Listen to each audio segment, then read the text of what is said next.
the optics of Aaron Wolf losing, especially to a guy like that who literally wears t-shirts sometimes that exclaim that he's proud to be a jobber, is not a good look for New Japan. The result tells me all I need to know about where this company is, and we're back in that situation that I've been all too familiar with New Japan over the last couple of years, where they got to win me back. When I'm told that it's going to be worth my time, or when I believe that it's worth my time again, I'll jump back into the company. But it's just it's what it reinforces everything that we were worried about after Wrestle Kingdom. We said, look, they nailed it. They nailed everything at Wrestle Kingdom. They nailed getting Aaron Wolf over, having him beat Evil. In there was some bells and whistles in it, or whatever, but it was a great performance. We all kind of agreed that when it was all said and done, that was a very good performance. They did the best they possibly could in this guy's debut. The crowd loved it. He was the biggest star on the show. It was perfect. It could not have gone any better.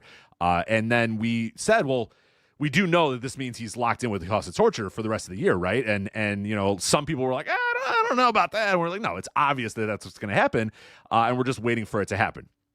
Of course, that's what happened, of course. But, in a big picture-wise for New Japan as well, like, I thought Wrestle Kingdom was a show where they really, like, put their best foot forward in a lot of different ways, and it felt like the booking was finally changing and moving and going into a decent direction and having some sort of, understanding that next generation is here and the House of Torture is old and you got to move on and you got to do something different, and it was kind of a reset, and now we're right fucking back. It's the House of Torture again. It's the Aaron Wolf thing it's perplexing. It tells me a couple different things. It tells me that either A, they don't know what the fuck they're doing, which is possible.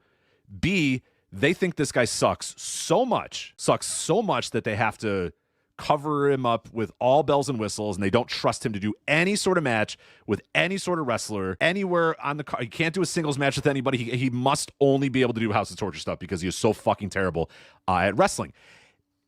I don't get that. I just don't get that. I don't understand how they can think he sucks that much, because I don't know. The Evil match was good, and maybe Evil pulled a miracle or whatever. I thought he was fine in the other matches I've seen him in. I don't think the guy's a great worker. I don't think he's I don't think he's the guy that you can say, oh, by next year he's going to be in a 35-minute, Wrestle Kingdom main event and it's going to be 5 stars. I don't think he's that good, but he doesn't have to be that good.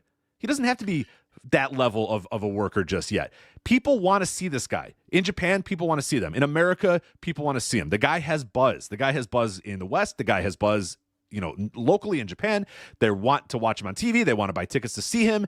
You have to figure out how to accentuate the positives with Aaron Wolf. So even if you think he stinks, well, too fucking bad. Find a way to accentuate all those positives that he has and hide all those negatives. That's what pro wrestling is. That's what being a booker is. That's what running a professional wrestling company is. It's a fucking work.